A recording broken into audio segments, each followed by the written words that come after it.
बिस्मिल्लाहिर्रहमानिर्रहीम। अस्सलाम वालेकुम नाज़रीन, आप यूट्यूब चैनल देख रहे हैं। मैं इमरान खान हूँ। बहुत सारे स्टेटमेंट हैं। एक तो इमरान खान साहब का अपना स्टेटमेंट है जो अब आ गया है तफसील के साथ। आर्मी चीफ के फील्ड मार्शल बनने पर भी इमरान खान साहब का रद्द-ए-अमल आ गया है। मीर अली में जो ड्रोन हमला हुआ था उसके ऊपर ISPR का मौक़िफ़ भी आ गया है। और उसके अलावा एक बड़ा खौफनाक अटैक हुआ पाकिस्तान में, वो आपको बताऊंगा। इमरान खान साहब के केसेस कहाँ पहुंच रहे हैं, किस तरह उनकी क़यादत जो है वो अभी इकट्ठी होना शुरू हो गई, और अदालत में क्या होने जा रहा है। चर्च के ऊपर लड़ाई हो गई एमएल वली खान की और जो DG साहब हैं, चेयरमैन साहब हैं PTA के, इन दोनों के बीच में लड़ाई हुई है। मैं आपको बताता हूं सारा कुछ, लेकिन सबसे पहले इंतहाई अफसोसनाक वाकया है। और ये वाकया हुआ खुजदार के इलाके में, बलूचिस्तान का शहर है खुजदार। ये बड़ा पुराना शहर है, बड़ा तारीखी नौयत का शहर है। मैं यहाँ पे गया भी हूं। तो खुजदार में बच्चों को स्कूल ले जाने वाली एक बस पर खुदकुश हमला हुआ। इस हमले के नतीजे में 3 बच्चों समेत 5 अफराद शहीद हुए और 38 शदीद जख्मी हुए। अब बस के अंदर बच्चे थे और ये बच्चों की गाड़ी पे जानबूझकर अटैक किया गया है। ये बिल्कुल उसी नौयत का अटैक है जैसे APS के बच्चों पे 2014 में अटैक किया गया था। आज 2025 में जो अमन के दुश्मन है, जो तालीम के दुश्मन है, उन्होंने एक बच्चों की बस के ऊपर अटैक किया है। 38 जख्मी है, जिनमें से कुछ की हालत तशवीशनाक है। जबकि वजीर आला जो है बलूचिस्तान के, उनका यह कहना है कि 4 बच्चे शहीद हो गए हैं और 2 दीगर अफराद शहीद हो गए हैं। और अब तक की इत्तला के मुताबिक 6 शहादतें हो चुकी हैं और कुछ लोगों की जान अभी भी खतरे में है। ये हमला किया गया और ये इंतहाई खौफनाक इंसिडेंट था। इसके मनाजिर बड़े खौफनाक थे। जिस तरीके से क़यामत सुगरा का वहां मंजर था, छोटे बच्चे हैं वो स्कूल जा रहे हैं, उनके ऊपर ये अटैक हो गया। एनी शाहिदीन ने बताया कि धमाके की शिद्दत इतनी ज्यादा थी कि बस मुकम्मल तौर पर तबाह हो गई और कई जख्मी बच्चे सड़क पर जा गिरे, यानी बाहर जाकर वो बच्चे गिरे हैं।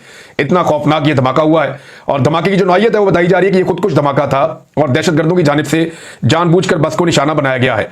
इसमें जो पहला रद्द अमल आया सिक्योरिटी जराये की जानिब से, तो उन्होंने बताया कि यह भारत ने किया है। और ये 3 तालिबात जो है वो शदीद जख्मी भी हुई हैं।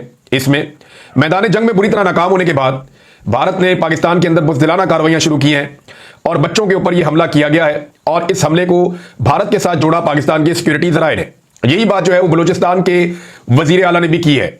इंतहाई अफसोसनाक वाकया है। इंटेलिजेंस का एक फेलियर भी है कि भारत पाकिस्तान के अंदर ऐसी बुज़दिलाना कार्रवाइयां कर रहा है और पाकिस्तान उसको रोक नहीं पा रहा। हमारी इंटेलिजेंस एजेंसीज को अपना पूरा फोकस इन मामलात की तरफ रखना पड़ेगा। जैसे पाकिस्तान एयरफोर्स ने भारत को बदतरीन शिकस्त दी, उसे धूल चटाई, ऐसे ही पाकिस्तान की इंटेलिजेंस एजेंसीज को अपनी सारा फोकस जो है वो इन मामलात की तरफ लाकर भारत को इस मैदान में भी धूल चटानी होगी और पाकिस्तानी शहरियों की हिफाजत को यकीनी बनाना होगा।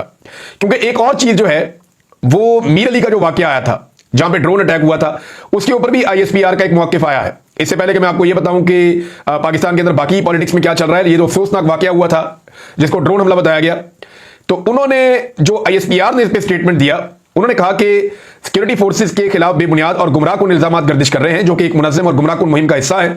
19 मई को शुमाली वज़ीरिस्तान के इलाके मीर अली में पेश आने वाले अफसोसनाक वाकये के नतीजे में शहरी जानों का ज़िया हुआ, जो बच्चे भी शहीद हो गए थे। और फिर उन्होंने कहा कि सिक्योरिटी फोर्स के खिलाफ बेबुनियाद प्रोपेगेंडा किया गया, इल्जामात लगाए गए, इल्जामात बेबुनियाद हैं। दहशतगर्दी की जारी कार्रवाइयों में मसरूफ सिक्योरिटी फोर्स की कुर्बानियों को बदनाम किया जा रहा है। और साथ ही उन्होंने कहा कि हमने इसके ऊपर जामे तहकीकात का आगाज कर दिया है कि यह हमला कैसे हुआ, किसने किया और क्यों किया। इसकी इब्तदाई रिपोर्ट वो ये कहते हैं उसमें वादे हुआ है कि यह बुज़दिलाना और इंसानियत सोज कार्रवाई भारतीय सरपरस्ती में काम करने वाली फितनतुल खवारिज की जानिब से की गई है। यानी मकामी लोग और जो सहाफ़ी हैं उन्होंने ये क्लेम किया था कि यह एक ड्रोन हमला था, लेकिन यही ड्रोन हमला अब ISPR ने यह कहा है कि यह पाकिस्तानी फोर्सेस ने नहीं किया, बल्कि यह दहशतगर्दों की तरफ से एक ड्रोन अटैक था। ड्रोन का लफ्ज़ तो उन्होंने इस्तेमाल नहीं किया, लेकिन उन्होंने कहा कि दहशतगर्दों की तरफ से एक हमला था। मकामी लोगों ने क्योंकि ड्रोन देखा है और ड्रोन की कार्रवाई देखी है, तो वो उस बात के ऊपर डटे हुए कि जनाब यहाँ ड्रोन के साथ अटैक हुआ था। वहां लोगों से पूछेंगे तो आपको ये बताएंगे। लेकिन ISPR का ये कहना है कि ये ड्रोन हमला, उन्होंने ये इनकार नहीं किया कि ये ड्रोन हमला था या क्या था, लेकिन उन्होंने कहा कि ये कार्रवाई भारत की ईमा पर दहशतगर्दों ने की है। तो कुल मिलाकर नाजरीन, पिछले 2 दिनों में भारतीय दहशतगर्दों ने पाकिस्तान में जो है वो बच्चों को शहीद किया है और 7 से 8 बच्चे, यानी अभी 4 की इतला आ रही है बलूचिस्तान से और 4 की ही मुबैना तौर पे इतला आई थी खैबर पख्तूनख्वा के इलाके वज़ीरिस्तान मीर अली से। तो ये 8 बच्चे 2 दिन में भारत ने पाकिस्तान में शहीद कर दिए, बकौल पाकिस्तान की इंटेलिजेंस सोर्सेज के, बकौल पाकिस्तान की ISPR के। तो यहाँ एक या तो देखें, अगर तो ये ड्रोन हमला था तो इसकी अलग तरह तहकीकात होनी चाहिए, अगर पाकिस्तान की रियासत की जानिब से था तो अलग तरह तहकीकात होनी चाहिए। लेकिन अगर ये दहशतगर्दों ने किया है और भारत के कहने पर किया है, तो फिर पाकिस्तान भारत के खिलाफ क्या कार्रवाई करेगा। मैं ये पाकिस्तानी फोर्सेस की बात कर रहा हूं, ISPR की बात कर रहा हूं, उनके बकौल ये अटैक भारत ने किए हैं। तो इसमें 2 चीजें हमारे लिए काबिल गौर है। नंबर 1, इन हमलों को रोकना कैसे है, भारत को फिर नकेल कैसे डालेंगे अगर वो बच्चों को कत्ल कर रहा है पाकिस्तान में, ये पाकिस्तान की फोर्सेस की रिस्पॉन्सिबिलिटी है। दूसरा, इंटेलिजेंस का जो लगातार फेलियर हो रहा है, चाहे वो खुजदार में हो, चाहे वो मीर अली वजीरिस्तान में हो, तो ये इंटेलिजेंस का भी एक फेलियर है कि दुश्मन जहां चाहता है जरब लगाता है और आपके बच्चों को शहीद कर देता है। तो वतन के एक एक बच्चे की हिफाजत करना भी रिस्पॉन्सिबिलिटी है पाकिस्तानी सिक्योरिटी फोर्सेस की। तो इस इंटेलिजेंस फेलियर के ऊपर भी पूरी नजर रखनी पड़ेगी पाकिस्तानी फोर्सेस को। देखें, मैं कह रहा हूं ना, क्योंकि एयरफोर्स सियासत में नहीं जाती, एयरफोर्स सियासत से कोई किरदार उनका नहीं है, तो आप देखिए उन्होंने कितना अच्छा परफॉर्म किया। क्योंकि पाकिस्तान की इंटेलिजेंस एजेंसी सियासत में जाती हैं, वो सियासत में रोल प्ले करते हैं, तो उनकी परफॉर्मेंस में फर्क आता है। बड़े बड़े इंसिडेंट दहशतगर्दी के पाकिस्तान में लगातार हो रहे हैं, जैसे जैसे एजेंसियां सियासत के अंदर मुदाखलत कर रही हैं। परवेज मुशर्रफ साहब ने अपने दौर में एजेंसियों का बेड़ा गर्क कर दिया था, सबको लगा दिया था सियासत के ऊपर। तो उसके बाद देखिए ना दहशतगर्दी की वेव कैसे पाकिस्तान में आई। वो कंट्रोल करते करते करते करते पीपल्स पार्टी का दौर आ गया, नवाज शरीफ का दौर आ गया, इमरान खान का दौर आ गया। वो जैसे ही तकरीबन कंट्रोल होने के करीब आई, सब अदवार ने मिलकर कंट्रोल किया, तो फिर जो एजेंसियां वो सियासत में आ गई। जैसे ही एजेंसियां दोबारा सियासत में आई, दहशतगर्दी फिर बढ़ना शुरू हो गई 2022 के बाद से लेकर अब तक। तो ये अपना असल काम की तरफ फोकस करना पड़ेगा, दूसरों के काम में मुदाखलत बंद करना पड़ेगा, तो ये अपना काम बहुत बेहतर अंदाज में कर सकेंगे। अब नाज़रीन, इमरान खान साहब का जो मुकम्मल स्टेटमेंट आया वो मैं आपके सामने पहले रख देता हूं। इमरान खान साहब का जो स्टेटमेंट जो उनके एक्स अकाउंट से पोस्ट हुआ, उसमें वो ये कहते हैं कि तमाम पाकिस्तानियों को बहैसियत कौम चौकस और मुत्तहिद रहने की अशद जरूरत है।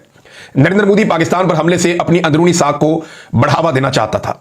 इसके मजमूम अज़ाइम नाकाम हो चुके हैं और वो जख्मी है, और वो अपनी रसवाई के बाद मजीद हमाकत करेगा, जिसके लिए हमें बतौर कौम तैयार रहना चाहिए।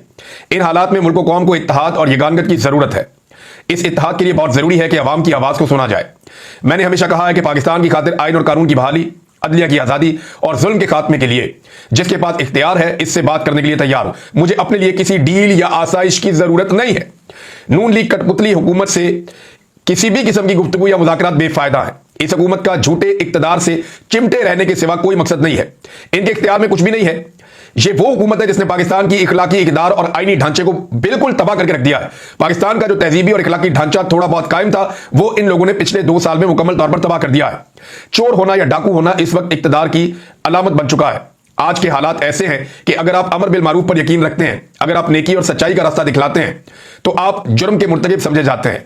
आज के पाकिस्तान में जिनको एनआरओ मिलता है, वही सबसे बड़े ओहदों पर विराजमान होते हैं। जो चोरों के साथ खड़े हैं उन्हें माफी मिल जाती है, लेकिन जो सच के साथ डटकर खड़े हैं वो जेल में डाले जाते हैं। जब अवाम 9 मई को जुल्म के खिलाफ सड़कों पर पुरअमन एहतजाज के लिए निकली, तो उनके साथ क्या सलूक किया गया। डॉक्टर यास्मीन राशिद और अंदलीब अब्बास दोनों एक ही गाड़ी में सवार थी, लेकिन इनमें से एक ने प्रेस कॉन्फ्रेंस करके सच के खिलाफ मौके इख्तियार किया, वो आज बाहर है, और जो सच के साथ डटकर खड़ी रही वो आज भी जेल में है। शाह महमूद कुरैशी पर भी शदीद दबाव था कि वो साइफर केस में मेरे खिलाफ बयान दें, लेकिन जब उन्होंने सच का साथ दिया तो वो आज इस केस से बरी होने के बावजूद भी जेल में है। अगर वो झूठ के साथ होते तो आजाद घूम रहे होते। इलेक्शन की लूट पर खड़ी फार्म 47 हुकूमत के बुलंदोबांग खोखले दावों के बावजूद पाकिस्तान की मईशत डूब रही है। मुल्क में सरमायाकारी ना होने की बराबर है। नौजवानों के लिए नौकरियों का हुसूल नामुमकिन है। मईशत की बदहाली दरअसल मुल्क में आइन और कानून के निजाम की तबाही का नतीजा है। झूठ और फरेब पर मबनी यह निजाम आजाद अदलिया का सामना नहीं कर सकता। 8 फरवरी 2024 के इलेक्शन में अवाम के वोट को लूटने के बाद मुसलसल अदालती निजाम पर एक हमला जारी है। 26वीं आईनी तरमीम इसी हमले की एक कड़ी है, जिसे आजम तारड़ और एहसन भून ने नून लीग और एस्टेब्लिशमेंट की फैक्ट्री में मैन्युफैक्चर किया है। इसका मकसद था कि एक काजी फायज की जगह कई काजी फायज पैदा करो, हर कोर्ट में एक काजी फायज बैठाओ और पूरा इंसाफ का निजाम दफन कर दो। देखिए, काजी फायज जो है वो अब एक सिंबल बन गया अदालत के अंदर नाइंसाफी और जुल्म और जबर का। वो अदालत के अंदर नाइंसाफी का सिंबल बन गया काजी फायज ईसा। आज के बाद जब भी कोई जज गलत करेगा तो लोग कहेंगे ये तो काजी फायज बन रहा है। इमरान खान साहब ने भी यही बात की है। इक्तदार पर काबिज ना समझ लोग झूठे निजाम को बचाने के लिए मुल्क के हर इलाके में पाकिस्तानियों पर जुल्म कर रहे हैं। चादर और चार दीवारी को पामाल कर दिया गया है। सियासी मुखालिफिन बिलखसूस पाकिस्तान तहरीक इंसाफ के कारकुनों की अगवाकारी और उन पर तशद्दुद रोजमर्रा का मामूल बन चुका है। हजरत अली रजी अल्लाह तआला अन्हु का कौल है, कुफर का निजाम चल सकता है मगर जुल्म का निजाम नहीं चल सकता। पाकिस्तान में राइट जुल्म जबर और नाइंसाफी का निजाम भी इंशाअल्लाह ज्यादा देर नहीं चलेगा। मेरी बहनों ने मुझे कासिम और सलमान के पहले इंटरव्यू के मंदरजात और इंटरव्यू की पाकिस्तानी अवाम की जानिब से बेहद पजीराई और पसंदीदगी के बारे में बताया, जिसे सुनकर बहुत खुशी हुई। मुल्क इस वक्त इंसानी हकूक मुकम्मल तौर पर मुअत्तल है। मेरे साथ जेल में गैर इंसानी सलूक मुसलसल जारी है। मेरे बच्चों से कई माह मेरी बात नहीं करवाई जाती, मेरी किताबें तक नहीं पहुंचने दी जाती और ना ही मेरे जाती मुआलिज तक मुझे रसाई दी जाती है। यह सब अदालती अहकामात और कवानीन की मुसलसल तौहीन है। मैं अपने पार्टी लीडर्स, खवातीन और वर्कर्स को खराज तहसीन पेश करता हूं जो इस वक्त भी कैदोबंद की सऊबतें बर्दाश्त कर रहे हैं। वो तमाम अफराद जो नाजायज फौजी अदालतों की वजह से जेल में हैं, वो बहादुरी का इस्तारा है। इमरान खान साहब ने अपने अहले खाना और वकला से मुलाकात में ये बातचीत की थी और ये अब सामने आ गया उनका स्टेटमेंट। लेकिन एक दो चीजें और हैं जो इमरान खान की बहन ने बताई, वो भी मैं आपके सामने रख देता हूं। एक तो उन्होंने कहा कि इमरान खान साहब को ड्रोन हमलों के बारे में अब हमने बताया है, और ड्रोन हमलों के बारे में इमरान खान साहब को जो है वो पहले आगाह नहीं किया गया था, ये भी बात क्लियर हो गई। उन्होंने कही तफसील से इमरान खान साहब को ब्रीफ किया गया ड्रोन हमलों के बारे में, और साथ ही साथ उन्होंने ये कहा कि इमरान खान ने 2011 में आलमी सतह पे ड्रोन हमलों की मजम्मत की थी और पूरी दुनिया में आवाज उठाई थी। इमरान खान ये कहते हैं कि ड्रोन हमलों से दहशतगर्दी कम नहीं होगी बल्कि बढ़ेगी, इससे बच्चे और सिविलियन शहीद हो जाते हैं, हमने ये बताया उन्हें, और इससे दहशतगर्दी बढ़ती है। इमरान खान साहब का ये मौक़िफ़ है कि ड्रोन हमले पाकिस्तान में ना किए जाएं, खैबर पख्तूनख्वा की हुकूमत इकदाम करे, और साथ ही साथ उन्होंने ये कहा कि ड्रोन हमलों की मजम्मत की इमरान खान साहब ने। तो ये जनाब इमरान खान साहब का एक स्टेटमेंट है। दूसरा, इमरान खान साहब की जो बहन है उन्होंने बताया कि 3 महीने से अलकादर का जो केस है इमरान खान साहब का, वो अदालत उसको सुन नहीं रही, और ये आधे घंटे की समाअत के बाद इमरान खान साहब आज ही रिहा हो सकते हैं अगर अलकादर केस की समाअत अदालत कर ले। इमरान खान साहब ने फील्ड मार्शल बनने पे अपना मौक़िफ़ भी दिया है कि जनरल आसिम मुनीर जो फील्ड मार्शल बने हैं उस पर इमरान खान साहब ने कहा है कि फील्ड मार्शल की जगह खुद को बादशाह बना लेते, क्योंकि जंगल के कानून में बादशाह बेहतर रहता है अगर खुद को बादशाह कहलवा लेते। ये अरीमा खान साहब ने बाहर आकर बताया कि इमरान खान साहब कहते हैं कि इससे अच्छा था कि अपने आप को बादशाह बना लेते, आर्मी चीफ, फील्ड मार्शल बनाने की क्या जरूरत थी, बादशाह ज्यादा बेहतर होता है। फिर उन्होंने यह भी बताया कि इमरान खान ने डील और मुज़ाकरात की चलने वाली खबरों को झूठ करार दिया है। उन्होंने आज मुल्क की खातिर एस्टैब्लिशमेंट को पहली बार दावत दी है कि आए और मुझसे बात करें मुल्क की खातिर। तो ये जनाब इमरान खान साहब के हवाले से चीजें थी। लेकिन एक चीज जो हमने नोट की वो ये कि पाकिस्तान तहरीक इंसाफ के जो वर्कर्स हैं या जो टिकट होल्डर्स हैं या जो एमएनएज हैं, एमपीएज हैं, ये बहुत बड़ी तादाद में आकर इमरान खान की बहनों के साथ खड़े हुए। माजी में हमने ये एक आधे मौके पर देखा था। एक दिन जब साइफर वाला केस हो रहा था और उसका फैसला आने वाला था तो तब पाकिस्तान तहरीक इंसाफ बड़ी तादाद में अदालत गई थी, लेकिन वो इससे 4 गुना कम थी। आज तो बहुत बड़ी तादाद में लोग जो है वो पहुंचे हैं इस्लामाबाद हाई कोर्ट में, रुकावटें भी नहीं थी, उनको परेशान भी नहीं किया गया, उन्हें आने भी दिया गया। तो पाकिस्तान तहरीक इंसाफ की जो क्यादत है वो अरीमा खान के साथ खड़ी हुई, इमरान खान साहब की बहनों के साथ खड़ी हुई अदालत के अंदर भी। और देखिए, जब अदालत के अंदर आप इतने सारे अरकान असेंबली, सेनेटर्स, कौमी असेंबली के मेंबर सब जाते हैं तो जज को इंसाफ करना पड़ता है, वरना जब आप जाएंगे ही नहीं तो जज को यह पता है कि सपोर्ट ही कोई नहीं है। यानी जज को डराता कौन है? एस्टैब्लिशमेंट डराती है। तो एस्टैब्लिशमेंट के मुकाबले में कोई दूसरी ताकत तो हो जो जज को सपोर्ट दे कि जनाब आप करें इंसाफ, हम आपके साथ खड़े हैं, तो जज को हौसला पैदा होता है। तो जजों को हौसला देने के लिए पार्लियामेंटेरियंस को जाना चाहिए असेंबली के अंदर, ताकि जजेस खुलकर वो फैसले करें जो इंसाफ पर मबनी हो। देखिए, पाकिस्तान में निजाम इंसाफ जजेस बहुत अच्छे हैं, बहुत सारे जजेस बहुत अच्छे हैं, बीच में कंप्रोमाइज लोग भी हैं, लेकिन जो अच्छे जजेस हैं उनके ऊपर कितना दबाव होता है, उस दबाव को उतारने के लिए उन्हें सपोर्ट चाहिए होती है। उन्हें सपोर्ट चाहिए होती है पाकिस्तानियों की, उन्हें सपोर्ट चाहिए होती है निजाम की। तो लोग अगर जाकर खड़े हो जाएंगे तो उनके लिए आसान रहेगा इंसाफ करना, उन्हें इससे तकवीयत मिलती है, हौसला मिलता है। हालांकि इन चीजों की जरूरत नहीं होती जजों को, लेकिन पाकिस्तान जैसे मुआशरे में, पहले मैं ये समझता था कि नहीं होना चाहिए, लेकिन पाकिस्तान जैसे मुआशरे में इन चीजों की जरूरत होती है। नाज़रीन, बैरिस्टर गौर ने एक डाटा भी शेयर किया है इमरान खान साहब के हवाले से, और बैरिस्टर गौर ये कहते हैं कि नवाज शरीफ और मरियम नवाज को जब सजा हुई तो पहली बार 71 दिन में इनकी जमानत हो गई, ये बाहर आ गए, और जब दूसरी मरतबा इनको सजा हुई तो 90 दिन में इनको जमानतें मिल गई और ये अपने अपने घर चले गए। लेकिन इमरान खान 2 साल से कैद है, ना उनको दिखाया जाता है ना सुनाया जाता है, दुनिया से छुपा कर उन्हें रखा गया है। तो अदालतों में दरखास्त है इमरान खान की दरखास्त जमानत पर समाअत करें, ये बैरिस्टर गौर कह रहे हैं। तो बैरिस्टर गौर साहब समझे ना कि नवाज शरीफ और मरियम नवाज ये जब जेल में डाले गए थे तो एस्टैब्लिशमेंट के साथ इनकी बातचीत बंद नहीं हुई थी, एस्टैब्लिशमेंट के साथ इन्होंने अपनी अलग सेलेक्ट रखी हुई थी। इन्हें वो रास्ता आता है जहां से आप जेल से भी निकलते हैं और इक़्तिदार में भी जाते हैं। इमरान खान साहब ने वो डील का रास्ता इख्तियार नहीं किया, लिहाजा इमरान खान साहब एस्टैब्लिशमेंट का अताब भुगत रहे हैं। लेकिन अदालतें अगर इंसाफ दें तो इमरान खान साहब बाहर आ जाते हैं, या अगर अदालतें जो हैं वो प्रेशर देना बंद कर दें या अदालतों के ऊपर से एस्टैब्लिशमेंट अपना दबाव हटा दे तो भी सूरत-ए-हाल बेहतर हो सकती है। अब नाज़रीन, एक और खबर है, और ये बड़ी इंटरेस्टिंग खबर है, और इसमें पूरे पाकिस्तान को जो है वो साइड लेनी चाहिए एमएल वली खान की। मैं एमएल वली खान के ऊपर बहुत तनकीद करता रहा हूं, लेकिन आज मैं उनके साथ खड़ा हूं। हुआ ये कि एमएल वली खान की और जो चेयरमैन पीटीए हैं इन दोनों के बीच में लड़ाई हो गई चर्च को लेकर। यानी चर्च के ऊपर ये दोनों लड़े हैं, एक सेनेटर है और सरबराह है एक बड़ी पॉलिटिकल पार्टी के, और दूसरे जो हैं वो चेयरमैन है पीटीए के major general retire Hafizur Rahman साहब। इन दोनों के बीच में झड़प हुई, और हुआ ये कि जो मेजर जनरल रिटायर साहब हैं, यानी यहां पे रिटायर फौजियों को ओहदे दे दिए जाते हैं और मेरिट कोई होता नहीं है, जो फौजी रिटायर होता है उसे किसी ना किसी ओहदे पे लगा दिया जाता है, कहीं ना कहीं एडजस्ट कर दिया जाता है। तो इन्हें भी एडजस्ट किया गया पीटीए के अंदर, पाकिस्तान टेलीकम्युनिकेशन अथॉरिटीज में चेयरमैन बना दिया गया। इन्होंने जनाब एमएल वली खान साहब को, कॉन्फिडेंस बहुत होता है ना इनमें, किसी को कुछ भी कह सकते हैं, ताकत बहुत है, सारी जिंदगी यूनिफॉर्म में ताकत रही, डंडा हाथ में है, रिटायरमेंट के बाद भी जब नौकरी मिल जाती है तो उन्हें लगता है ये भी सारा इदारा हाथ में है, तो वो अपनी ताकत के ऊपर बड़ा जोम होता है, तो हर बंदे को चलते फिरते जो मर्जी कर लेते हैं। तो यहां पे उन्होंने कहा जी मुझे भी चर्च का सिगरेट दें, ये एमएल वली खान साहब पे उन्होंने तंज कर दी। अंदाजा करें आप ये कितनी घटिया हरकत है। और कितनी नीच हरकत है कि आप एक सेनेटर को, जो एक पार्टी का सरबराह है, उसे आप ये कह रहे हैं कि मुझे भी चर्च का सिगरेट दो। कितना बड़ा एलिगेशन है आप जो उसके ऊपर लगा रहे हैं। अभी एक दिन पहले डीजीआईएसपीआर साहब का स्टेटमेंट मैंने आपको पढ़ के सुनाया था। डीजीआईएसपीआर ने क्या कहा था? उन्होंने कहा था कि पॉलिटिकल एलीट जो है, या जो सियासी एलीट है, वो करप्ट है। और ये कहा था तलबा को कि आप उनकी बातों में मत जाएं, हमारे साथ चलें, हम फौज आप में से हैं और आप फौज में से हैं। ये इस तरीके से उन्होंने बात की थी। तो इंतहाई अफसोसनाक है ना। आप सिविलियन की आदत को इतना घटिया क्यों समझते हैं? आप सिविलियंस को इतना गया गुजरा क्यों समझते हैं? बेशक आप उन्हें कीड़े मकोड़े समझते हैं, लेकिन पब्लिकली तो आप ये ना कहें ना। इससे पहले बच्चों के सामने कह दिया जी पॉलिटिकल अशराफिया सारी करप्ट है, और अब जाके जनाब ये दूसरे साहब हैं, इन्होंने कह दिया जनाब मुझे भी चर्च वाला सिगरेट दो। उनको चर्सी होने का उनके ऊपर इल्जाम लगा दिया। तो क्या कभी किसी जर्नैल के ऊपर ऐसे सियासतदानों ने चर्सी भंगी होने का इल्जाम लगाया? वो तो अपनी हुदूद के अंदर रहते हैं। वो तो किसी सरकारी ऑफिसर को कोई हक नहीं पहुंचता कि वो उठ के अवामी क़यादत के ऊपर इस तरह उंगली उठाए और उनके ऊपर इल्जाम लगाए। डीजीआईएसपीआर ने जो तलबा के साथ कहा, और ये तलबा से ही खबर बाहर निकली है ना कि जनाब सियासी अशराफिया जो है वो करप्ट है, इसके ऊपर तो बकायदा इंक्वायरी होनी चाहिए थी, सवाल पूछा जाना चाहिए था कि हाउ इज इट पॉसिबल। और ये बात असेंबली के अंदर अपोजिशन को उठानी चाहिए, पूछना चाहिए कि आपने कैसे कह दिया कि ये करप्ट है?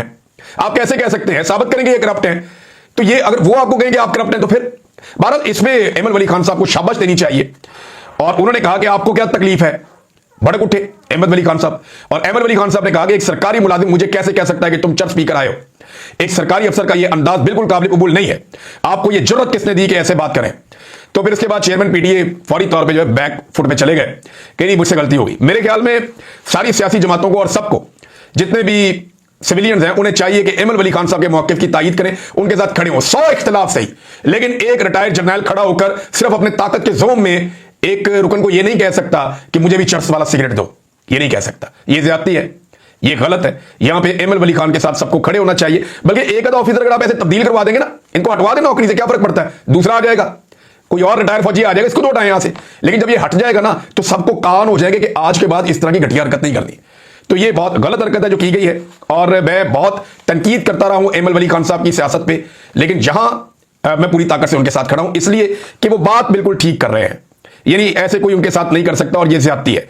नाज़रीन, एक और चीज है, पाक भारत जंग की वजह से पाकिस्तान तहरीक इंसाफ का और जो अपोजिशन का एक इत्तेहाद है, जो तहरीक तहफ़्फ़ुज़ आईन पाकिस्तान, उनका मौक़िफ़ सामने आया, जिसमें महमूद खान अचकज़ई साहब ने यह कहा कि पाक भारत जंग की वजह से हमने एहतजाज रोक दिया था, अब हमारी तहरीक आगे बढ़ेगी, जितना जल्दी हो मुल्क को वापस आइन और जमहूरियत पर ले आओ। ये उन्होंने वार्निंग दी है और तहरीक शुरू करने का ऐलान भी किया है। तो ये अब तक की खबरें हैं, चीजें मैंने आपके सामने रख दी हैं। कुछ चीजें अगले वीलॉग में शेयर करता हूं, बड़ी इंपॉर्टेंट है। अब तक के लिए इतना ही, अपना ख्याल रखिएगा, अपने चैनल का भी। अल्लाह हाफ़िज़।